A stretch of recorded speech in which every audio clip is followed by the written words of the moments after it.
오늘 하나님께 주신 말씀은 누가복음 17장 11절부터 19절까지 말씀입니다. 11절 하나님의 말씀입니다. 예수께서 예루살렘으로 가실 때에 사마리아와 갈릴리 사이로 지나가시다가 한 마을에 들어가시니 나병 환자 10명이 예수를 만나 멀리 서서 소리를 높여 이르되 예수 선생님이여 우리를 불쌍히 여기소서 하거늘 보시고 이르시되 가서 제사장들에게 너희 몸을 보이라 하셨더니 그들이 가다가 깨끗함을 받은지라. 그 중에 한 사람이 자기가 나은 것을 보고 큰 소리로 하나님께 영광을 돌리며 돌아와 예수의 발 아래 엎드려 감사하니 그는 사마리아 사람이라. 예수께서 대답하여 이르시되 10사람이 다 깨끗함을 받지 아니하였느냐? 그 9은 어디 있느냐? 이 이방인 외에는 하나님께 영광을 돌리러 돌아온 자가 없느냐 하시고 그에게 이르시되 일어나 가라 네 믿음이 너를 구원하였느니라 하시더라. 아멘. 이 시간 예수의 발 아래에 엎드려 감사하니 라는 설교 제목으로 주님의 말씀을 증거하도록 하겠습니다. 하나님께서 이 세상을 창조하신 것은 아무것도 없는 무에서 사물이 존재하는, 눈에 보이는 것이나 눈에 보이지 않는 모든 사물이 존재하는 유로의 창조라고 저희가 성경을 통해서 믿고 있습니다. 그 무에서 유로의 창조는 오직 하나님께서만 하실 수 있는 일이기 때문에 저희가 무엇이라고 부릅니까? 기적이라고 부르죠. 기적은 하나님께서만 하실 수 있는 일. 사람은 있는 것을 가지고 있는 것을 만들 수 있습니다. 저희가 없는 것을 있게 할 수는 없어요. 또한 하나님께서는 우리 인간을 어떻게 창조하셨습니까? 흙으로 사람을 지으시고 그 코에 생기를 불어넣으심으로 살아있는 생명체가 되었어요. 우리 얼굴을 한번 만져보시죠. 얼굴이 따뜻합니까? 따뜻한 이유가 우리가 살아있다는 증거예요. 그렇죠? 우리가 생명이 끊어지면 얼굴이 따뜻하지 않습니다. 인간이 생명체가 되었다는 것은 생명 활동을 우리가 지금 하고 있다는 얘기예요. 인간의 몸에는 여러 가지 기능들이 있다고 합니다. 그래서 우리가 제일 중요한 기능 4가지가 있는데 그 중에 저희가 먹는 것이 있죠. 소화계하고 배설계가 있습니다. 그 2가지 상에서 우리가 음식물을 섭취해서 먹음으로 대사를 해요. 우리가 대사작용이라고 하죠. 메타볼리즘. 음식물을 섭취하고 그것을 통해 필요한 에너지를 얻어서 활동을 합니다. 우리가 손을 움직이는 것이 저절로 되는 것이 아니고 우리 안에 있는 에너지가 있어서 되는 일이에요. 그리고 내부에서 생명을 유지하기 위해서 2가지 또 중요한 기능이 있어요. 심장으로부터 혈액이 펌프질을 해서 손끝까지 몸의 모든 구석을 다 돌아다니죠. 그래서 우리가 순환계라고 부릅니다. 그리고 폐를 통해서 호흡을 하는 숨을 쉬는 호흡계도 있습니다. 그것이 하나님께서 만드신 아주 신비한 몸의 구조예요. 그리고 그것만 있는 것이 아니고 인간은 자손을 낳는 번식을 함으로 계속해서 종족을 보존하는 일을 하고 있습니다. 하나님께서 생육하고 번성하라 그 명령처럼 우리는 계속해서 생육하고 번성하고 있어요. 따라서 우리가 살아있다는 것은 단지 움직이는 것만 포함하지 않는다는 것입니다. 과학의 발전으로 우리 인간은 많은 움직이는 것들을 만들었어요. 오늘 여기 오실 때 차를 타고 왔잖아요. 차가 움직이잖아요. 많은 움직인 것들을 우리는 발명하고 사용하고 있습니다. 그리고 사람이 발명한 로봇은 사람이 하는 많은 일들을 대체하고 집에서도 청소 로봇이 있어요. 우리 성도들 중에서도 청소 로봇을 키우는 분들이 있을 것입니다. 그래서 시간을 맞춰놓으면 집에 사람이 없어도 그 시간에 저절로 얘가 돌아다니면서 다 청소하잖아요. 그리고 청소가 끝나면 딱 돌아가서 또 차징을 합니다. 충전을 하게 돼요. 그리고 잔디를 깎는 로봇도 있다고 합니다. 그래서 집에서 잔디를 깎는 일도 로봇에게 시킬 수 있어요. 그리고 최근에 저희가 잘 듣는 것은 무엇입니까? 인공지능, AI라고 그러는데 인간의 지능을 모방해서 사람처럼 사고하고 사람처럼 행동하는 컴퓨터 시스템을 지금 계속해서 개발하고 있어요. 조만간 미래에는 인간이 하는 많은 활동을 이 AI, 인공지능이 할 것입니다. 심지어는 목회자의 설교도 AI가 할 수 있을 것이라고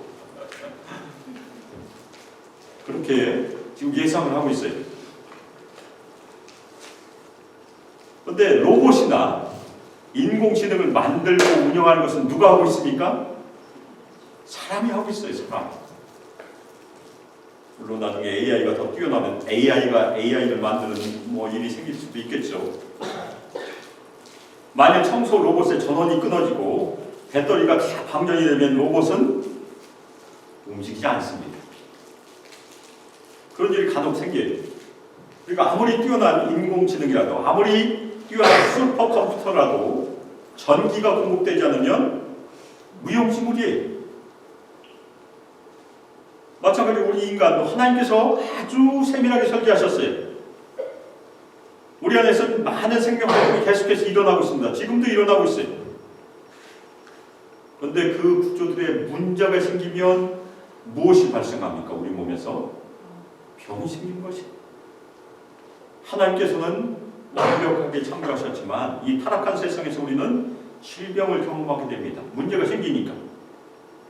그런데 그 문제가 계속해서 악화가 되면 더 이상 생명 활동을 유지할 수 없는 죽음에 이르게 되는 것이 우리 인생이. 따라서 우리 인간은 사도 바울이 사도행전 17장 28절에서 고백했던 것처럼 하나님을 힘입어 우리는 살며 움직이며 존재합니다. 세상 사람들은 저절로 산다고 생각하지만 우리 크리스찬들은 하나님을 힘입어 살며 움직이며 존재한다는 것입니다. 오늘 아침에 눈을 뜰 때 눈꺼풀을 뜨는 것이 하나님께서 하신 것이라고 감사하신 분이 여기 있습니까? 우리 보통 모르고 지나가요. 그런데 눈꺼풀 뜨는 것도 하나님께서 하신 기적임을 우리는 언제 알 수 있습니까? 눈꺼풀이 안 떠지면 알 수 있다는 얘기입니다. 우리가 간혹 가다가 손 다치면 손가락 하나 움직인 것도 하나님의 은혜라는 것을 우리가 경험하게 됩니다. 우리의 생명의 활동, 아침에 일어나서 눈을 뜨고 일어나고 걸어다니고 밥을 먹고 하는 모든 활동도 우리가 보통 우리의 힘이나 의지로 되는 것처럼 생각하지만 하나님의 능력과 도우심으로 되는 일임을 우리가 깨달을 필요가 있어요. 그것을 우리가 많이 깨달으면 깨달을수록 우리는 반응을 하게 됩니다. 그래서 오늘 말씀의 중요한 주제예요.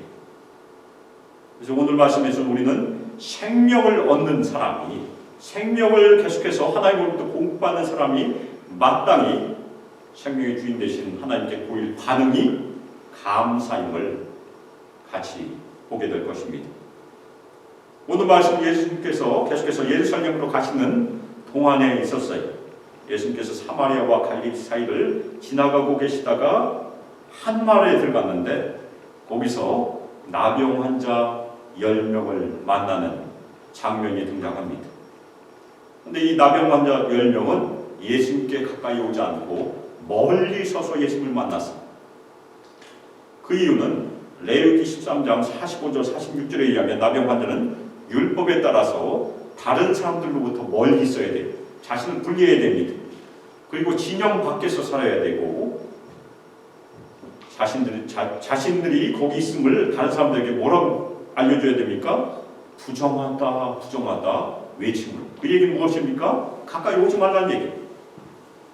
레위기 13장 45절 46절 나병 환자는 옷을 찢고 머리를 풀며 윗입술을 가리고 외치기를 부정하다 부정하다 할 것이요 병 있는 날 동안은 늘 부정할 것이다.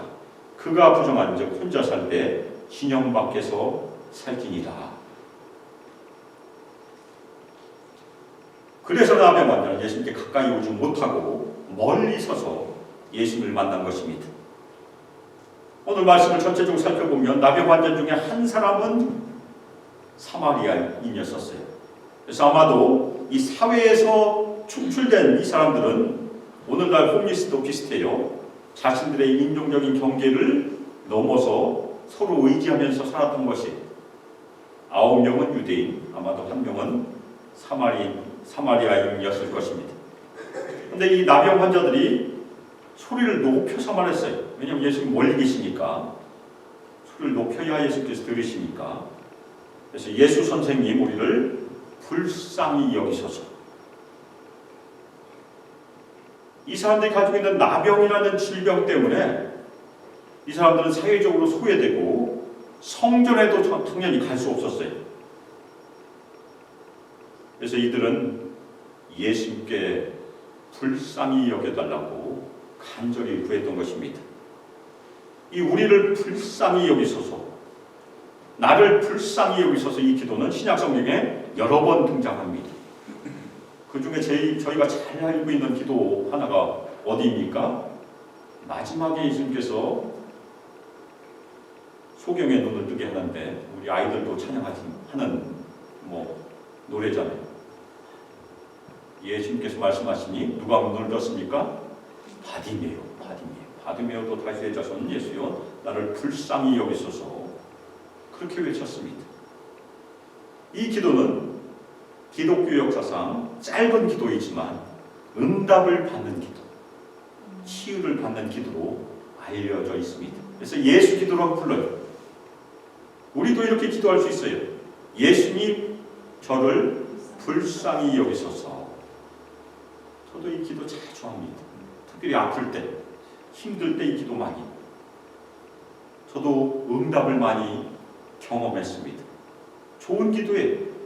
그래서 운전하실 때 특별히 할 일이 없으시면 그렇게 기도해도 돼요. 예수님 저를 불쌍히 여겨주시고, 아니면 저희 아이를 불쌍히 여겨주시고, 그런 기도를 저희가 할 수 있습니다. 예수님께서 나병 환자들 보시고 그들에게 말씀하셨습니다. 가서 너희 자신을 제사장들에게 보이라. 왜 예수님께서는 그 자리에서 치유하실 수 있었어요? 그런데 제사장들에게 보이라고 하셨을까? 예수님께서는 그 당시에 있었던 율법을 존중하신 것입니다. 레위기 13장 14장에 의하면 제사장들이 나병 환자들을 확인해야 돼요. 그들이 깨끗해졌음을 확인하고 선포해야 이 나병 환자는 자신의 공동체와 가족으로 돌아올 수 있었습니다. 그 중에 레위기 14장 2절을 제가 읽겠습니다. 나병 환자가 정결하게 되는 날의 규례는 이러하니 곧 그 사람을 제사장에게로 데려갈 것이요. 따라서 이 나병 환자를 깨끗하게 한다는 얘기는 그냥 치유를 넘어서 이 불쌍한 사람을 죽음에서 생명으로 구하는 일 중에 하나예요. 왜냐하면 사회로부터 축출되어 있었으니까. 그래서 이 사람의 생명은 병도 치유되지만 자신이 속한 사회로, 가정으로 회복된 일도 포함이 된다는 얘기입니다. 예수님께서는 당연히 손을 얹으시고 치유하실 수 있었어요. 예수님께서 그렇게 하신 일도 있습니다. 나병 환자에게 손을 얹으신 적도 있었어요. 근데 여기서는 그렇게 하지는 않으셨습니다. 아마도 이 10명의 나병 환자의 믿음을 시험하신 것이 아닌가 저희가 생각할 수 있어요. 만일 이 나병 환자가 예수님의 말씀을 듣고 믿음으로 제사장에게 가면 무엇이 일어납니까?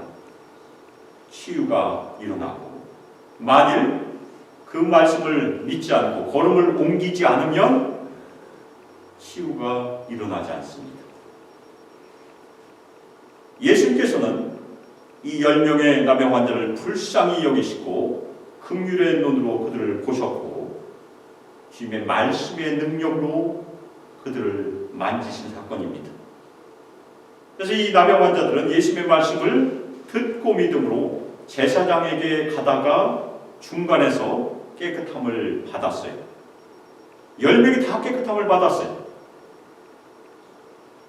그러면 이 10명은 누구에 의하여 깨끗함을 받았습니까? 물론 예수님이시고 더 나아가서 하나님에 의하여 깨끗함을 받았습니다. 이 10명의 나병 환자들이 예수님의 말씀을 믿음으로 순종하여 제사장에게 가는 길에서 하나님에 의하여 깨끗함을 받은 놀라운 사건이. 그래서 이 대목에서 우리가 발견할 수 있는 것은 우리의 생명과 건강과 모든 것을 주관하신 분은 하나님이시다.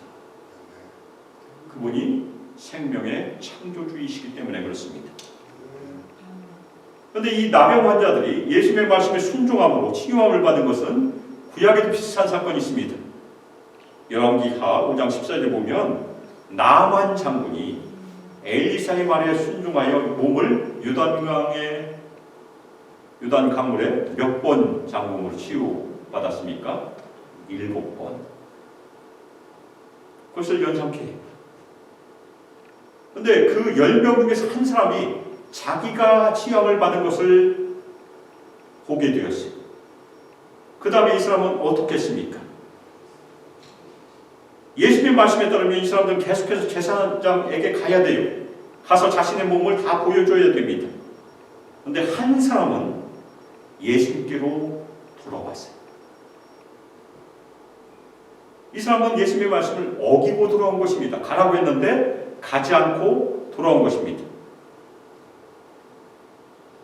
이 사람은 자신을 저주받은 질병, 천형이라고 여겨지는 나병에서 치유를 가능케 하신 분이 예수님이심을 알고 믿음으로 다시 돌아온 것입니다. 이 한 사람은 예수님께 대한 믿음의 눈이 떠져서 온 것이, 그리고 그냥 돌아오지 않았어. 큰 소리로 하나님께 영광을 돌리고 돌아왔다고 성경이 기록하고 있습니다. 하나님께 영광을 돌린다는 것이 신약성경에 많이 등장하잖아요. 그런데 영광을 돌린다는 것이 과연 무엇이겠습니까? 자신에게 일어난 일이 하나님께서 베푸신 기적임을 인정하는 것이, 그리고 감사하고, 그 다음에 무엇입니까? 하나님의 이름을 찬양하는 일이 영광을 올려드린 것입니다. 이 한 사람은 예수님께 불쌍히 여겨주시기를 구했어요. 그리고 주님이 이 사람을 불쌍히 여겨주심을 경험했어요. 그 다음에 제사장에게 계속하지 않고 예수님께로 다시 돌아온 것입니다. 그 다음 행동이 놀라워요. 이 한 사람은 예수님의 발 아래 엎드려 주님께 감사했습니다. 그런데 이 문자적으로 보면 예수님의 발 아래 땅에 얼굴을 대고 엎드렸다는 것입니다. 그래서 우리가 쉽게 번역하면 예수님의 발 아래 예수님께 경배했다. 비슷한 표현들이 여러 번 등장합니다. 이 사람의 행동은 이 사람이 다시 돌아올 때 눈이 떠졌던 예수님께 대한 믿음을 지금 표현하고 있는 것이 행동으로 예수님의 발 아래 엎드려서 예수님의 발을 붙잡고, 신약성경에서 누가 예수님의 발을 붙잡았습니까? 부활하신 예수님을 만난 여자들이 예수님의 발을 붙잡았어요. 그것이 경배의 자세예요. 예수님의 발을 붙잡고 그 발에 얼굴을 대고 엎드려 감사한 것이 이 사람의 믿음을 표현하는 행동이라는 것입니다. 하나님께서 자신에게 예수님을 통해서 기적을 행하셨음을 알고 기적을 행하신 예수님께 합당한 반응을 보임으로 예수님의 발 아래 땅에 얼굴을 대고 엎드려 감사하고 있는 것입니다. 그런데 누가가 이 돌아온 사람이 유대인이 아니고 사마리아 사람이라고 소개하고 있습니다. 하나님께 영광을 돌리고 예수께 돌아와 예수님 발 아래 얼굴을 땅에 대고 엎드려 감사한 사람은 유대인이 아니었고 유대인이 경멸하는 사마리아 사람이라고 우리에게 알려주고 있습니다. 그 다음에 예수님께서 세 가지 질문을 하세요. 첫 번째 질문이 무엇입니까? 10사람이 다 깨끗함을 받지 아니하였느냐? 맞습니다. 돌아오지 않은 사람도 다 깨끗함을 받았어요. 하나님의 긍휼과 자비로 예수님의 말씀을 듣고 제사장에게 발걸음을 옮긴 10사람은 다 나병에서 깨끗함을 받았습니다. 주님께서 취소하지 않으신 것이. 그런데 두 번째 질문이 무엇입니까? 그 9은 어디 있느냐? 이 9은 아마도 다 유대인이었을 것입니다. 그들은 율법에 정해진 대로 제사장에게 당연히 갔을 것이, 그 다음에 제사장에게 자신의 몸을 보이고 깨끗함을 받았음을 확인하고, 그 다음에 예수님께 돌아오지 않고 어디로 갔습니까? 자신의 집으로 당연히 갔겠죠. 그러면 이 9사람의 문제는 무엇입니까? 첫 번째는 예수님께 돌아와 감사하지 않았어요. 이 9사람은 예수님께서 주신 치유가 하나님께서 예수님을 통하여 이루신 기적의 선물임을 인정하지 않았다는 것입니다. 그들은 육신은 치유함을 당연히 받았어요. 그런데 그들이 영혼의 치유와 영혼이 구원받을 기회를 놓쳤던 것입니다. 생명의 주인 되신, 구원주 되신 예수님을 발견할 수 있는 그 기회를 놓쳤던 것입니다. 그래서 예수님께서 세 번째 질문을 하십니다. 이 이방인 외에는 하나님께 영광을 돌리러 돌아온 자가 없느냐? 없었어요. 이 사마리아 이방인은 하나님의 성전에는 절대 들어갈 수 없었습니다. 그렇지만 이 사람은 하나님의 아들 예수님께로 돌아왔어요. 그리고 하나님께 합당한 영광을 돌렸습니다. 이 이방인은 성전에는 가까이 가지 못하는, 성전으로부터는 배제된 사람이에요. 그렇지만 하나님의 긍휼과 자비에서는 배제되지 않았다는 것입니다. 아멘입니까? 아멘. 우리도 마찬가지. 우리도 다 이방인. 우리는 하나님의 긍휼과 자비로부터는 배제되지 않았어요. 이 이방인은 눈에 보이는 성전을 떠나서 하나님의 아들이신 예수를 통해서 구원받고 참된 이스라엘에 참여하는 특권을 누리게 된 것입니다. 그래서 예수님께서 그 사마리아 사람의 믿음을 칭찬하시면서 선포하십니다. 일어나 가라. 내 믿음이 너를 구원하였느니라. 아멘. 예수님께서는 이 사람을 다시 가족으로 돌려보내신 것입니다. 다시 제사장에게 가야 되잖아요. 제사장이 확인을 하고 이 사마리아 사람이 가족으로 돌아가시도록 주님께서 다시 한번 권유하십니다. 그런데 중요한 것이 무엇입니까? 예수님께 믿음으로 돌아와서 감사를 드림으로 이 사마리아 사람은 온전한 구원을 받은 것입니다. 육신만 구원받은 것이 아니고 그 영혼도 구원받은 것입니다. 예수께서 이 땅에 오셔서 많은 병자들을 고치시고 귀신을 쫓아다니시는 기적을 행하셨어요. 그런데 그것이 예수님께서 이 땅에 오신 중요한 목적이 아니라는 것입니다. 예수님께서 이 땅에 오신 중요한 목적은 무엇입니까? 누가복음에 의하면 잃어버린 자를 찾아 구원하시기 위해서 이 땅에 오셨습니다. 잃어버린 자들이 하나님과 구원의 관계로, 언약의 관계로 맺어주시기 위해서 예수님께서 이 땅에 오신 것입니다.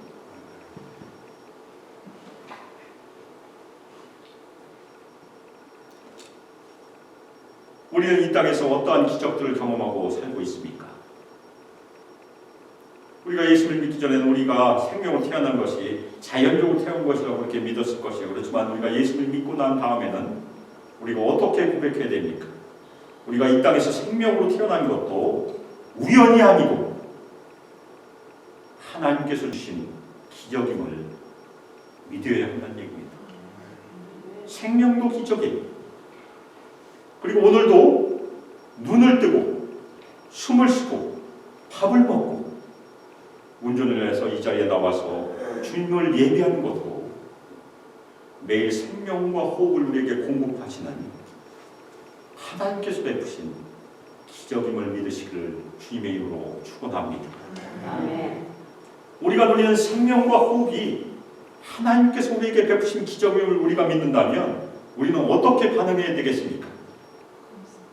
오늘 사마리아 사람이 우리에게 보여준 것처럼 당연히 감사로 반응하시기를 주님의 이름으로 축원합니다. 아멘. 기적은 감사를 낳습니다. 아멘. 같이 해보겠습니다. 기적은 감사를 낳습니다. 이거 우리가 감사를 잘한다고 그러면 우리가 살고 있는 것이 기적이라는 것을 열심히 고백해야 된다는 얘기. 그러면 감사가 당연히 커지게 되어 있습니다.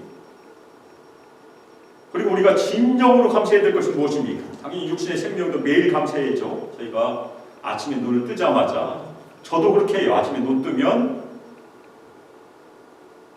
잠자리에 일어나면서 하나님 아버지 감사합니다부터 시작을 합니다. 그렇게 시작해요. 우리의 육신의 생명도 당연히 매일 감사해야 됩니다. 오늘 말씀드렸지만 제가 어깨가 아파서 오늘 일부 예배는 원활을 했는데 제가 아침에 일어날 때 오른손으로 짚지 못하고 일어나는, 옛날엔 전혀 느껴지고 왼손으로 짚어야 돼요. 오른손으로 짚으면 아프니까. 그러면서 오른손이 얼마나, 오른팔이 얼마나 중요한지를 늘 깨닫게 되죠. 오늘 집사님께 제가 말씀드렸지만 자다가 오른쪽을 잘못 이렇게 움직이면 비명 소리가 납니다. 예? 어깨가 그때는 아프니까. 그것이 하나님께서 우리에게 주신 기적들을 거꾸로 경험하는 것이 우리 몸이 얼마나 소중한가. 우리가 매일 육신의 생명, 눈을 뜨실 때마다 하나님께 감사하시기를 주님의 이름으로 축원합니다. 또 하나 매일 감사해야 될 것은 무엇입니까? 예수를 통해서 우리에게 주신 영원한 생명. 그것도 우리가 매일 감사해야 돼요. 왜 감사해야 되겠습니까? 우리는 그 영원한 생명을 얻을 수 있는 자격이 전혀 없었기 때문에 오늘 이 나병 환자를 주님의 긍휼과 자비로 치유하신 것처럼 우리 모든 성도들의 영적인 생명도 하나님께서 우리를 긍휼과 자비로 구원하신 것입니다. 우리에게 아무런 자격이 없었어요. 우리는 어떠한 능력도 없었습니다. 그렇지만 주님께서 우리를 불쌍히 여겨주시고 우리를 미리하시고 우리가 눈을 들어 예수를 바라보게 하시고 예수를 믿음으로 구원을 얻게 하신 것입니다. 저는 제 인생 가운데 그것이 생생하게 있었어요. 제가 예수를 믿으려고 생각한 적이 없었기 때문에 그렇습니다. 근데 예수를 믿었어요. 그리고 제가 목사가 될 거라고 전혀 생각하지 않았는데 목사도 됐어요. 사랑하는 수목회 성도 여러분, 기적은 감사를 낳고 감사는 또한 기적을 낳습니다. 다음 주일이 추수감사절 주일. 그래서 한 주 동안 매일매일 눈을 뜨실 때마다 우리의 육신의 생명을 감사하시고 우리에게 주신 많은 선물들을 감사하시고 우리에게 주신 영생의 선물에 대해서 매일 감사하시기를 주님의 이름으로 축원합니다. 아멘. 그리고 추수감사절 주일은 무엇입니까? 우리가 일주일 동안 쌓은 감사가 모아지는 그런 감사주일. 그러면 우리가 다음 주일에는 큰 감사로, 특별히 많은 감사로 주님께 함께 올려드리기를 주님의 이름으로 축원합니다.